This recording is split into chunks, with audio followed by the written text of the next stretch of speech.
Hello, everyone, and happy International Women's Day. My name is Melissa Pulse, and I'm our Chief Marketing Officer. And this is my daughter, Addison. She's on vacation this week, so I thought it was a great conversation for her to participate in. International Women's Day is a globally recognized every year on March 8th. It's a time to celebrate the many accomplishments women have made and a way to bring awareness to women's issues. There's a theme this year for International Women's Day, and that's embrace equity. But what does that really mean? Embracing equity is all about understanding that each person has different circumstances and that we must provide specific resources and opportunities needed for everyone to reach an equal outcome. So if you'd like to participate in International Women's Day, you're doing it by just being here today. So thank you for that. You can also visit the International Women's Day Ivanti Everywhere site and submit your Embrace Equity photo to the IE photo album and nominate those amazing Ivantian women out there that are going beyond and above and beyond via the link in the site, and simply comment and tag your colleagues on the Ivanti Everywhere site feed. And Sarah or Stirp, one of those lovely ladies, are going to post a link in the chat here so you can get there directly. And also feel free to post on social media. We'd love you to engage there as well. So I am very excited to host today's panel. We asked you all to submit questions leading up to today, and we're excited to answer your questions. Today, I have with me Brooke Johnson, who's our Chief Legal Officer, Kristen Camp, our Chief People Officer, Michelle Hodges, our Chief Channel Officer, Helen Masters, Executive Vice President and General Manager of International, and Stacey Murdoch, who leads globally our executive partners. These are extraordinary women that bring years of valuable experiences, and we're super lucky to have this opportunity to learn more from each of them today. I was blown away by the number of questions we received. Unfortunately, we won't have time to address all of them. However, we will post the questions and responses to the Ivanti Everywhere site. So let's begin with some general questions. So let's talk about the word fierce. When we were deciding what to call this coffee chat, we wanted to use a word that we could all relate to. When I think about the word fierce, I think, my view is strong, empowering women that uplift those around them and work hard to achieve success in any way they decide makes sense for them. However, by definition, this word doesn't have necessarily the same positive feeling we're aiming for. In fact, we got at least one comment from a person who happened to be a man, actually, that said it means eager to fight, expressed with extreme force or anger, intense. So because of that, we thought it would be a great idea to explore the meaning of the word and the connotations it carries with them.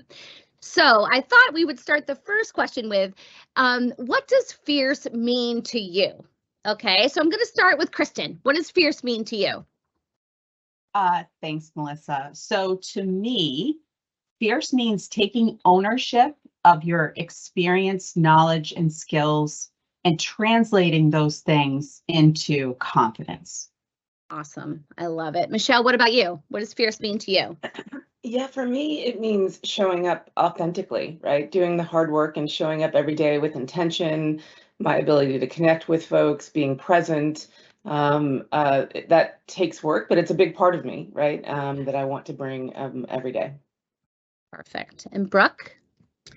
For me, I think being fierce is, it means being exceptional, right? I mean, you show up and you're great at what you do, and I think that reflects this group. Awesome, Brooke. And you're down there in Washington being fierce right now, aren't you? And Helen? Passion and drive, really, I mean, and that is me totally, just really stepping up and being passionate and driven about everything I do. Love it. And Stacey, what about you? I can think of one example, and I don't know if this is the right platform, but I love this idea of Queen Ramonda from Wakanda Forever. Here's a mother who turned fierce leader. She was unwavering in values, and she made impossibly hard decisions, and she was resilient. So that's fierce. Yeah, that's a perfect example. Thank you for that, Stacey. All right, so our next question, and I'm going to toss this to all of you, is what motivated you to step up and become a fierce female leader in tech? So Michelle, I'm going to start this one with you. One of my big motivators just in life, or my career, is an impact, being able to make an impact to the people around me as well as the company I'm with. And I remember late in my 20s being in Japan, and I sold a CD of the code of the company that I was working for to Mitsui for Mitsui is a distribution company, for $2.5 million. And it showed up in a channel newsletter, the next week, and it was all celebrated. It changed our quarter. It got us the next round of funding that we had, and that feeling, that adrenaline, and that contribution that I was able to make with the support of the team really kind of set course for me of saying, hey, this is what I want to do for the rest of my career. Love it. Awesome. And Stacy, what motivated you? My motivation was absolutely personal. Being in this tech world and supporting these executives for years, I have seen the need and the value of a very strong administrative team. And 3 years ago, I was given this opportunity, director of administration, to lead this team. And I'm not going to lie, it was challenging, and I was scared and I was afraid. It really pushed me out of my comfort zone, but I was more passionate about the vision for this team. And it was just important to create this culture where everyone had a voice and an opportunity to use their talents and just to enjoy what they do. So haven't looked back. Best decision. Great. Awesome. And you've built an amazing, amazing team, Stacy. Helen, over to you. What's interesting, I started my career in Australia, which is a very male-dominated IT industry, and it was quite interesting and exciting to be there. But I was carrying a bag and was quite successful, and was interviewed by one of the big financial papers there, and front page, along with two other leading sales people in the industry. Both of them were men, and it was very inspiring for myself to be there on a national paper. And then from then on, it was, well, I'm already there, I'm just going to keep going. And then the amount of accolades I continued to get, and I thought, well, I've done it now, I can now just continue. And that just gave me the confidence to move forward across not only Australia, but then the rest of Asia, and move forward. So I think that's what lacking with a lot of females, is that confidence boost. And once you've got it, you can just keep going. So that's really important.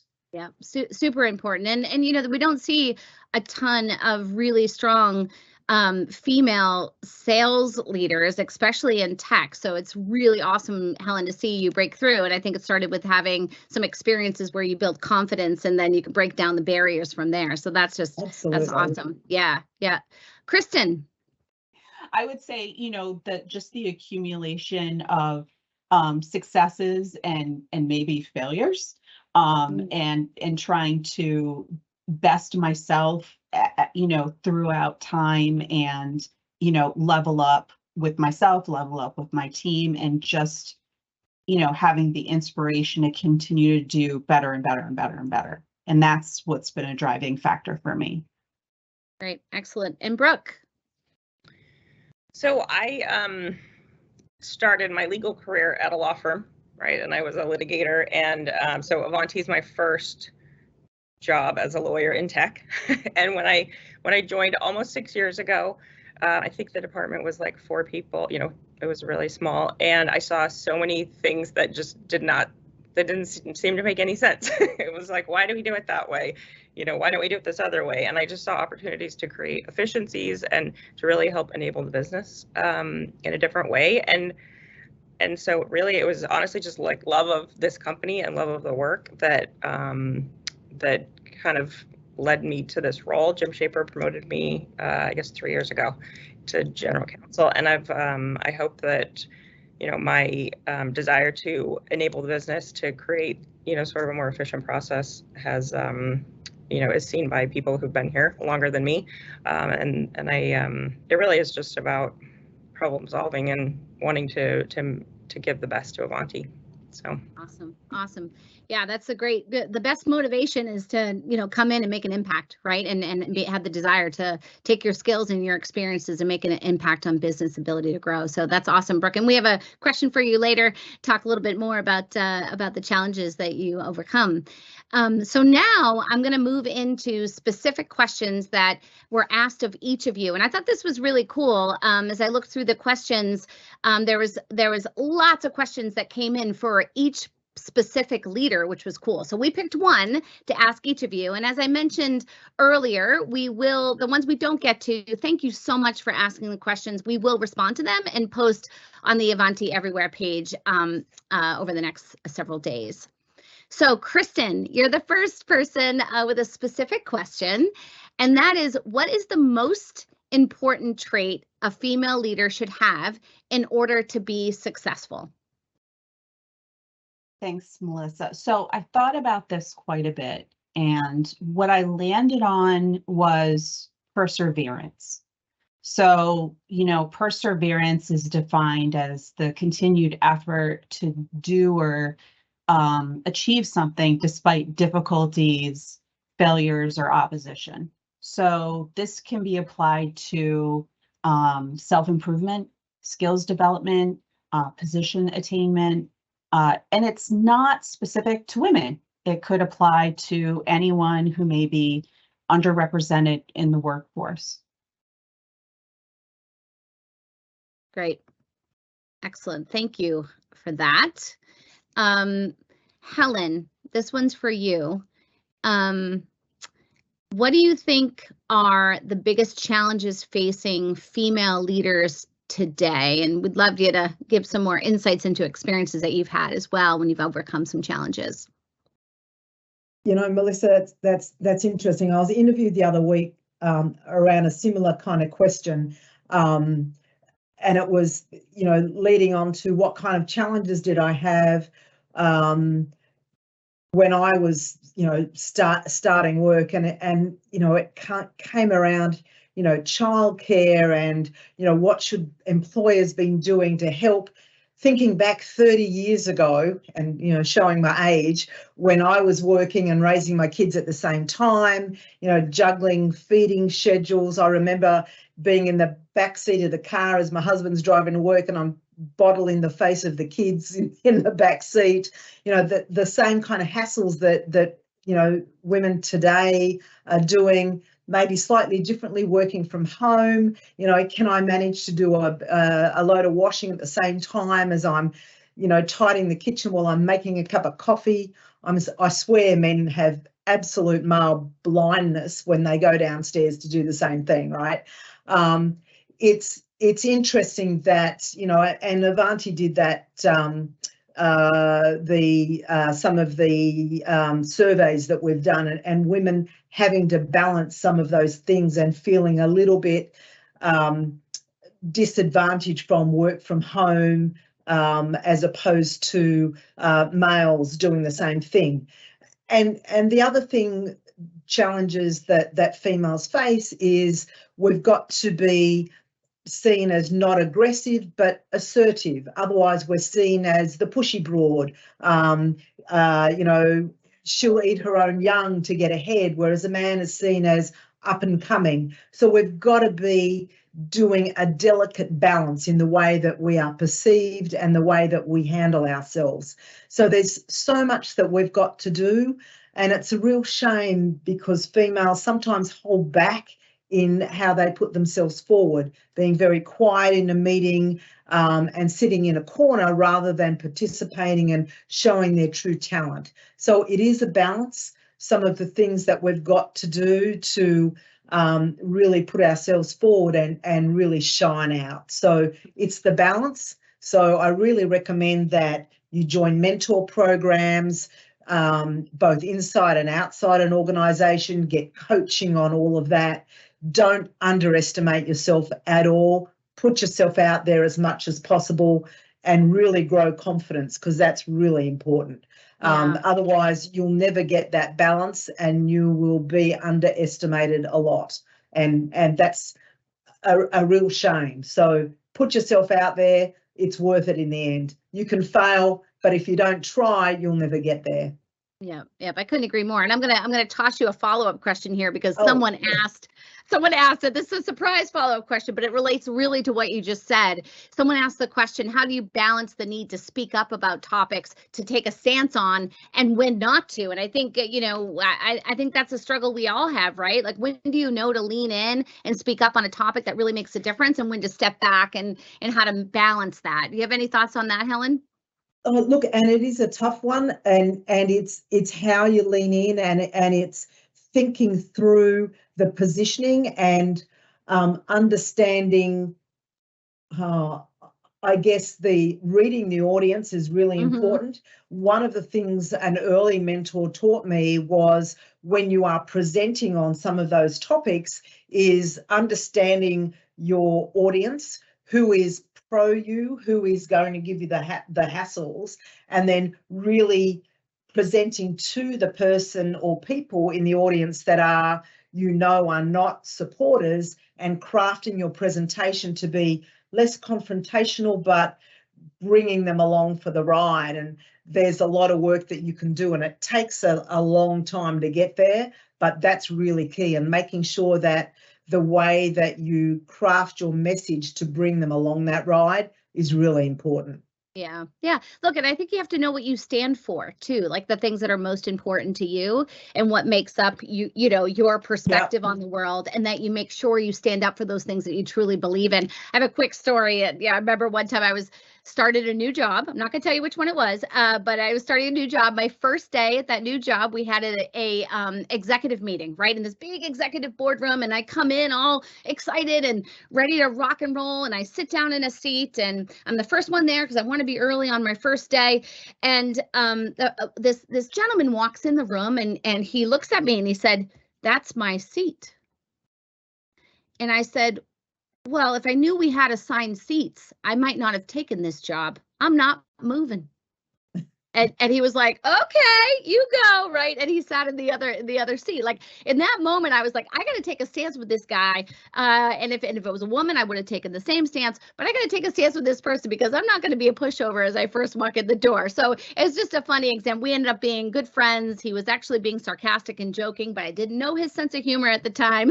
But those experiences is like, no, this is the moment to speak up and stand up for myself. So you got to know when to pick those moments. And that certainly was one for me. Yeah, absolutely. Yeah. All right, Stacey, I'm going to switch gears over to you. So how do you manage your work responsibilities alongside your personal life, family life, and so on? That question, age-old question about balance and blending, and how do you make it all work? I mean, it's one of the most difficult things we deal with, right? Yeah. I mean, the work, and especially, the work that we do at Ivanti, it's fast paced, and I could easily work 24 hours a day if I let it.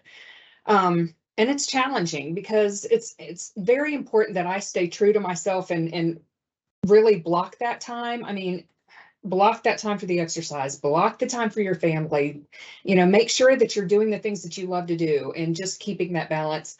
And I can tell you, that's what I love about working for Ivanti. I mean, we make that everywhere work possible, right? So that we do have that flexibility for work-life balance.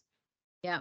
That's right. Yeah. And look, I think we take a lot of pride in that here at Ivanti. And, my view is, whether it's here or anywhere else, truthfully, you got to set the boundaries. You got to be real clear on what it means for you to have a balanced life, and then hold strong to those boundaries that you've established for yourself, which is not always easy to do when the work's coming at you. But I think as my daughter's sitting next to me, she knows that I don't miss the important things ever. And that's been a big boundary I've set for myself in my life, my career. And so, I think that's a challenge, certainly, Stacey, that's an ongoing one for all of us. But my view is boundaries are the most important thing to make sure that happens. All right, Michelle, what is the definition of success for you, and how do you face failure even after your greatest effort? So you work your butt off, you drive hard for something, but it just doesn't end up being what you wanted. So how do you define success, and what do you do to overcome failures when you face them? Yeah, on the success part, we touched on that earlier, right? Impact, right? The adrenaline of impact, and that ability to kind of drive change and so on. There were times in my career where I over-focused on that. So further to Stacy's point, I got to balance that definition of success with balance, right? I'm not only a channel chief, I'm a mom, I'm a tennis player, I'm a friend, a sister, all those things. And so I need to make sure that I'm doing the things to help allow me to make impact, getting enough sleep, getting enough exercise, spending enough time with my family, that I can actually continue and sustain that impact. Failure is a hard one for somebody who gets energized by success, right? That failure can sting, right? It takes a long time to learn that failure is part of the process. Iteration is part of the process. Recognizing failure and failing fast and building on that. I would urge folks to build themselves kind of a board, right, of people around them. So whether it's mentors, sponsors, coaches, to help sound that off, to be able to dig into the failure to learn how you can grow from it. But in my mind, failure is a given, right? And you're going to have to get good at it and good at learning from it. So to be able to really lean into success longer term. Yeah, I agree. I agree. If I look back on my career, I think the moments where I tripped up and fell on my face and didn't make the perfect decision and didn't have the outcome that I wanted were the moments that I learned the most. And I think as people in general, but particularly as leaders, we have to be okay with talking about those moments and what you learn from them along the way.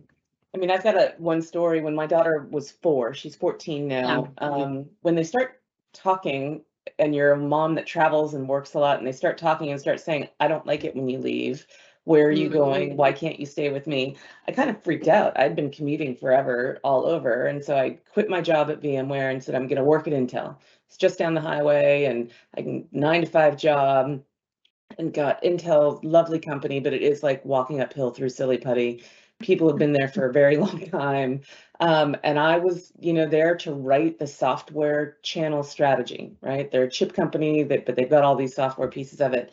And, I failed, and I hated the culture, and I hated the commute. And I had made this decision for my family, but I was just absolutely miserable, and I failed. And I had to go through the process and be able to look at that. And it was actually a real turning point and jumping off point for my career to get really specific around that point of balance that I was talking about earlier. How do I look after my need for success and impact and the rest of it, look after my family, and do both? So out of that failure came, where I am today. Yeah, great, Michelle. Thank you for sharing that story. All right, Brooke, have you ever faced challenges because of your gender?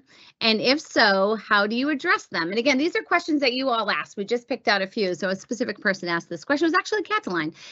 So have you ever faced challenges because of your gender? And if so, how do you address them? Yes, I have. And so when I got this question, the first thing that actually popped in my mind was something I've spoken about, I think, for another women's event here, is pay disparity. So on 2 occasions in my career, I have discovered that I am being paid less than a person at the same job or subordinate to the position that I was in. And in both situations, those were men. There was the other people that were being paid more. And I feel like those 2 instances really taught me about how to handle issues of gender inequality. So in the first case, my managers identified it and fixed it and came to me and said, we discovered this, we fixed the, your pay issue, and they apologized, which for me, that's, people in leadership positions advocating for women. I think that's extremely important when you see something that you do something about it, because that's how people who don't have visibility into issues like, different pay ranges and things like that can get appropriately compensated. And in the second instance, I discovered it. So I went to my manager and I said, I don't understand why this person who actually has a job that's junior to mine in the same location would be paid significantly more than me. And he didn't actually have a good explanation for it. And I think he was embarrassed. And to be honest, I was about ready to quit. And so for me, I took the issue to him and I discussed with him why it upset me. I went home and I called my best friend and, we hashed it out. But there was an element of having to advocate for myself to call something out.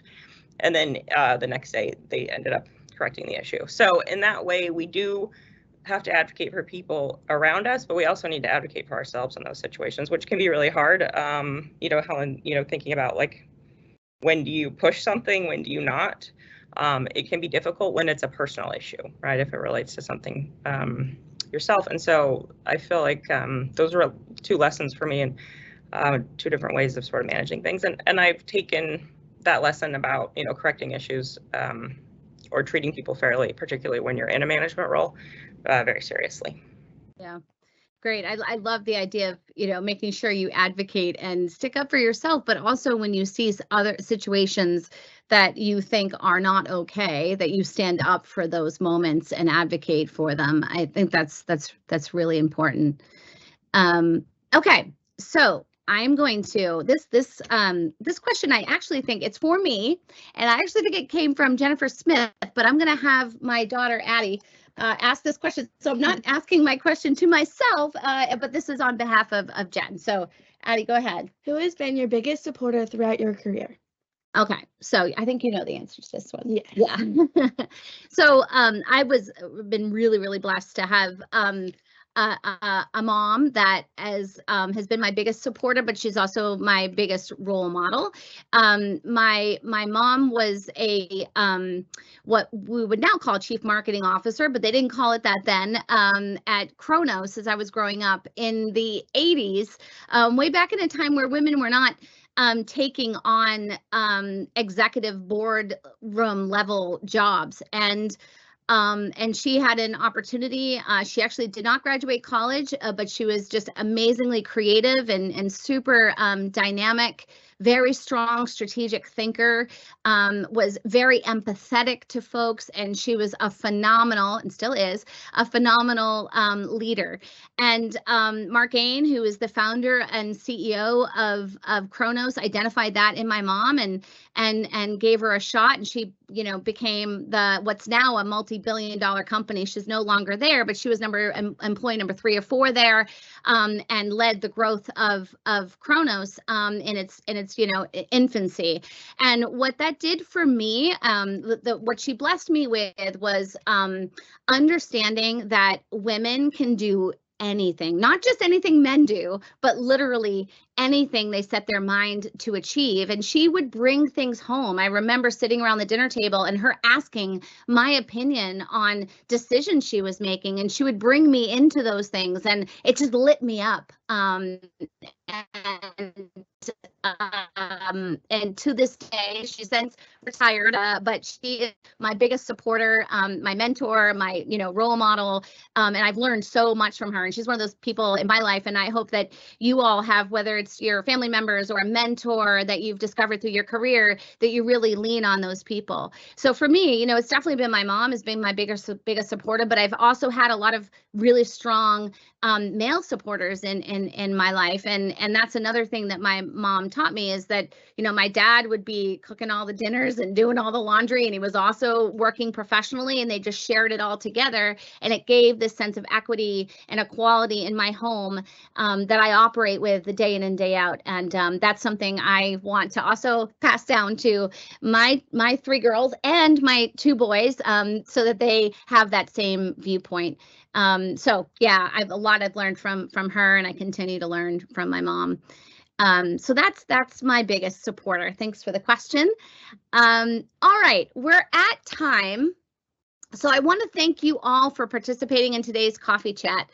I can say this was really an enlightening conversation. I hope that you leave feeling empowered to accomplish all of your goals. I hope you're feeling heard and understood and honored for the woman that you are. We are so lucky to have so many women like you in this organization, as well as men that fight with us to gain equity we all deserve day in and day out. I know today is International Women's Day. It's the day to celebrate and take a moment to celebrate women, but I truly believe that it's about day in and day out the work we do to build equity and equality in our environments every day. So I thank you to our panel for joining us today and allowing your life experience to guide us all forward. Thank you all for joining, and I hope you have a wonderful rest of your day.